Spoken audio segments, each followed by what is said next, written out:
I was mighty impressed by the Sierra when I first drove it just 10 days ago. The thing that stood out the most to me was the 1.5-litre Hyperion turbo-petrol engine. I've since been wondering, how would that engine do in something like the Harrier or the Safari?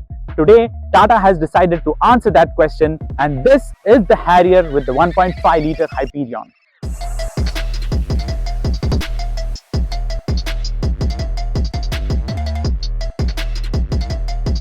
The Harrier has always been a striking car, and that continues here.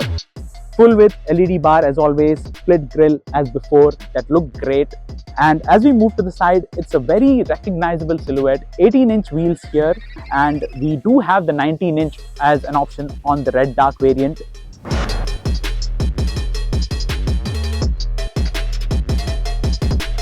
Move to the back, very distinctive signature of the tail lamps. Overall, a great looking SUV, and that continues with this update as well. I'm standing right next to the Tata Safari Red Dark Edition, which also gets the 1.5-litre Hyperion engine. Tata decided to offer the Safari with the Red Dark package for the review, and visually it is more or less what we've come to expect.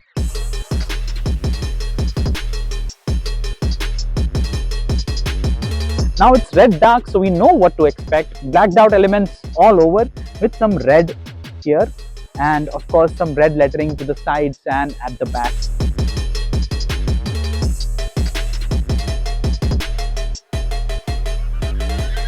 And these 19-inch wheels, which you only get on the red dark variants of the Harrier and the Safari. Both the Harrier as well as the Safari are good looking SUVs that still garner quite a lot of attention. But we are not here to examine the design of the Safari or Harrier. We are here to sample the new engine. I've been driving the Harrier with the 1.5-litre Hyperion engine, and I have to say I'm impressed. This is the same engine that we saw on the Sierra a few days ago, but it's in a different state of tune. Here it produces 170 PS and 280 Nm, and it gives the Harrier the sort of drivability that it never had. Makes it really easy to make quick overtakes in traffic while also being pretty refined. There is a slight growl coming from the engine. It's a pleasant noise. It's the sort of noise that I don't mind having around. Paired with the 6-speed Aisin gearbox here, it makes for a really pleasant driving experience. Shifts are very smooth, and the car is pretty quick for its size. I'm really enjoying driving this today.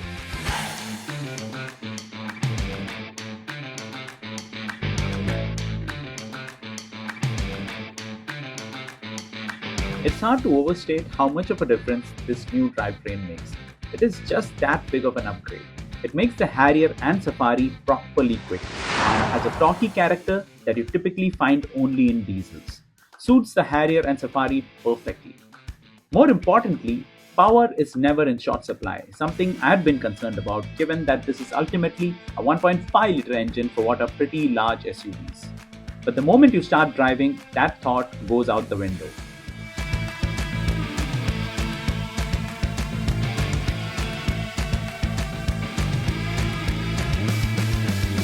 For the longest time, I have maintained that the Harrier and Safari are pretty good SUVs. It was hard to recommend them, purely because of the engine it was offered with. Now the 2-litre FCA derived diesel unit isn't like a particularly bad engine to begin with. But for a car of this size, it just did not offer any thrills whatsoever. Now this Hyperion engine, it absolutely changes the game. And it makes it so much more fun to drive.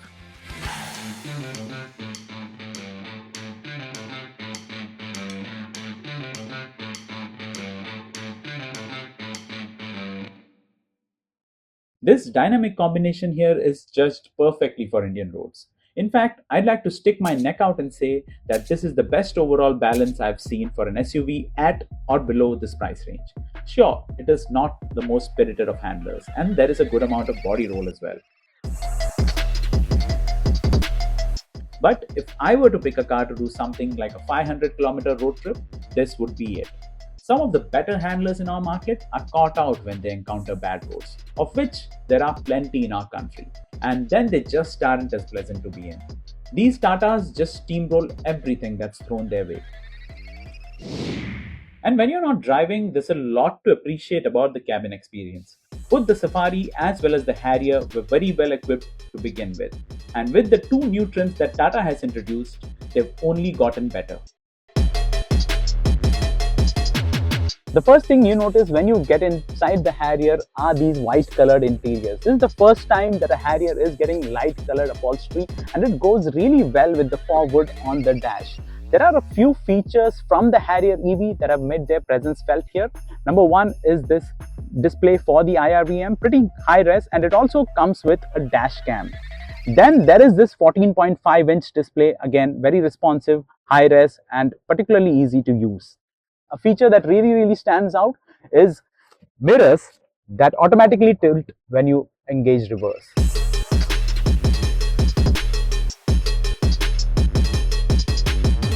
Another nice addition here is front and rear camera washers. This is the front camera washer and this is the rear camera washer. The Safari is similar on the inside, with the changes restricted to those that come as part of the Red Dark package.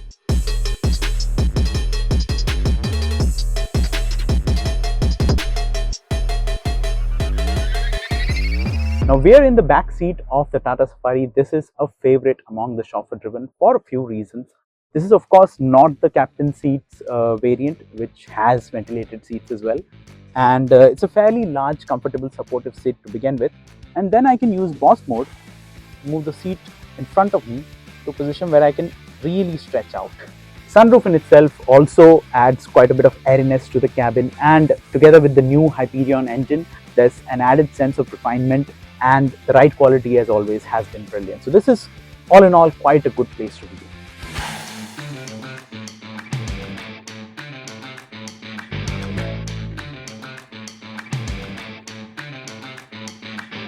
So what's evident here is Tata has only improved on what was a really nice cabin experience with these new trim levels. My biggest complaint with the Safari and Harrier was the powertrains that were offered. Now with this 1.5-litre Hyperion engine with the 6-speed Aisin gearbox, that is no longer a worry. Cars are now much quieter on the inside, the driving experience is much better, and they are a lot more fun to drive as well. With the amount of features that Tata offers, these two cars are now very easy to recommend. Just as this video was being edited, Tata announced the prices of the new petrol variants of the Harrier and the Safari, and they now undercut their diesel counterparts by a fair bit. That pricing makes these cars even more desirable.